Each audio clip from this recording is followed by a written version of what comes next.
Le troisième congrès, l'imagerie en ophtalmologie, la théorie et la pratique, se déroule au mieux avec une affluence en nette croissance par rapport aux éditions précédentes.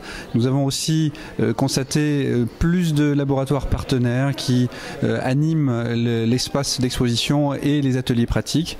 Vous savez que cette manifestation est basée sur un échange d'expériences entre les plus grands spécialistes de l'imagerie en ophtalmologie et puis les inscrits qui veulent soit progresser, soit venir faire part de leur expérience.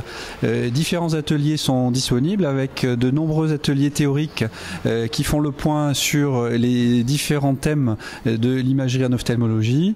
Les professeurs hospitaliers et les grands spécialistes privés sont réunis dans les mêmes salles pour annoncer les nouveautés qui ont lieu chaque année. Les fabricants nous aident à organiser les travaux pratiques et donc cette session des ateliers pratiques réunit la plupart des fournisseurs de matériel en échographie, en biométrie et calcul d'implants et une session très importante d'OCT avec la plupart des appareils disponibles sur le marché français.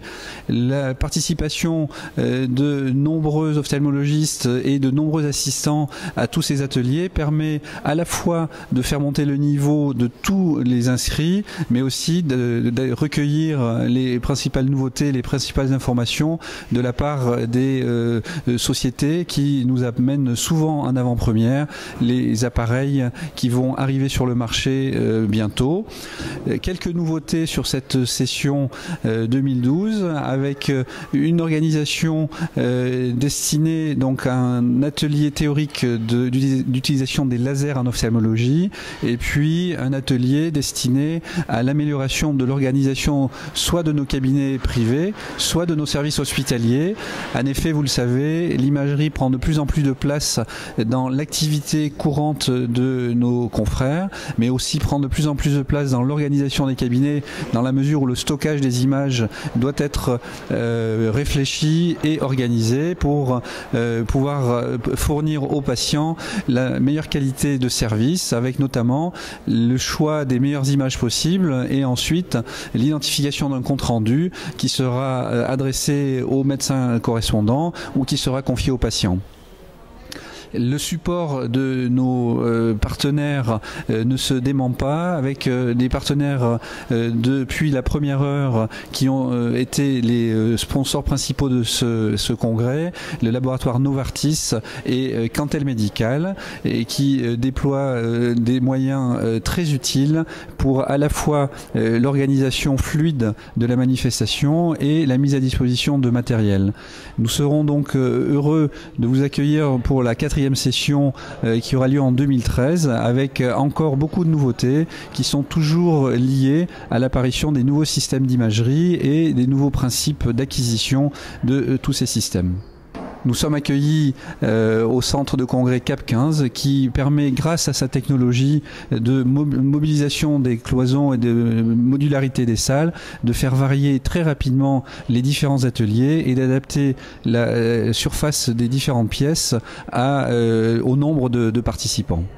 Donc profitez de ce congrès pour utiliser donc les savoir-faire et échanger vos savoir-faire. Et vous savez que Vue Explorer Institute est un institut de formation professionnelle continue qui vous permet tout au long de l'année de profiter d'enseignements ciblés en plus petit nombre, mais avec toujours la participation des meilleurs spécialistes de l'imagerie et des techniques d'imagerie.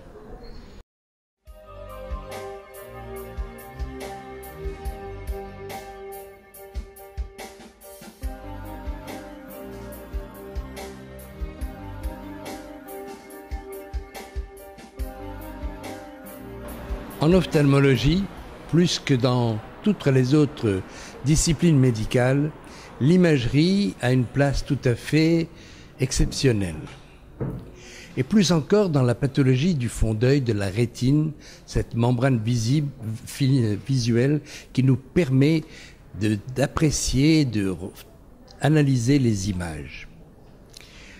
Depuis l'invention de l'ophtalmoscope, nous sommes capables de voir à l'intérieur de l'œil le fond d'œil, la rétine et ses vaisseaux, artères, veines et même capillaires. Et des techniques spéciales d'imagerie nous permettent de les analyser avec une grande précision. C'est l'angiographie, la manière de voir des vaisseaux les plus fins, d'un calibre de 5 microns, et de les analyser, d'en voir les modifications au cours de la pathologie ou sous l'effet des thérapeutiques. Aujourd'hui, la manifestation de ce matin était centrée justement sur cette angiographie, dont c'est aujourd'hui le cinquantenaire, ses progrès au cours des diverses décennies et son association avec d'autres types d'imagerie, en particulier la tomographie en cohérence optique ou OCT, qui vient nous apporter des images des structures rétiniennes puisque la rétine est transparente à la lumière. Nous arrivons donc ainsi, en groupant les deux types d'images, les tomographies et les aspects structurels de la rétine et les angiographies, c'est-à-dire les anomalies des vaisseaux de la rétine, nous arrivons à pouvoir analyser tous les stades de la pathologie rétinienne, qu'il s'agisse des maladies acquises ou dégénératives, ou de la DMLA, ou du diabète, ou encore de toutes les dystrophies familiales et héréditaires. Et le problème aujourd'hui est d'arriver à hiérarchiser ces diverses imageries en choisissant tout d'abord celles qui sont les moins invasives et les moins agressives pour ensuite s'orienter vers les méthodes les plus fines pour analyser, obtenir le meilleur diagnostic, baser au mieux les indications thérapeutiques et suivre la thérapeutique. Ces différentes approches ont été présentées par tous les orateurs qui chacun se sont spécialisés ou orientés vers l'une ou l'autre de ces approches et nous montrent à quel point l'analyse multimodale est celle qui va le mieux bénéficier à nos patients.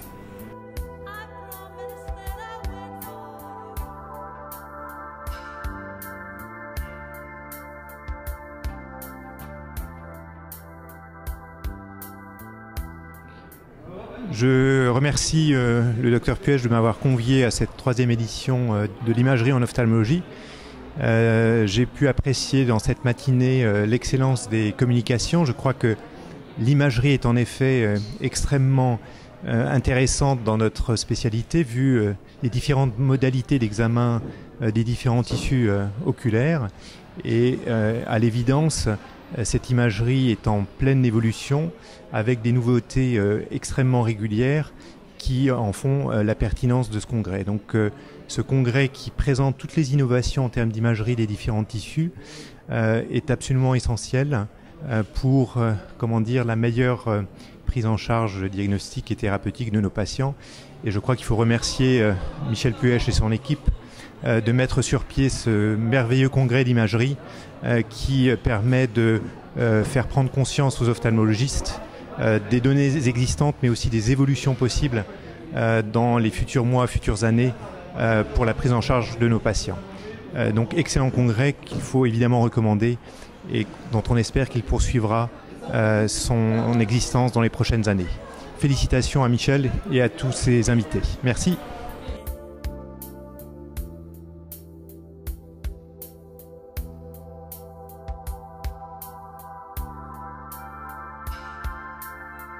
Bonjour, je suis absolument ravie de participer à cette 3e édition de ce congrès absolument passionnant sur l'imagerie.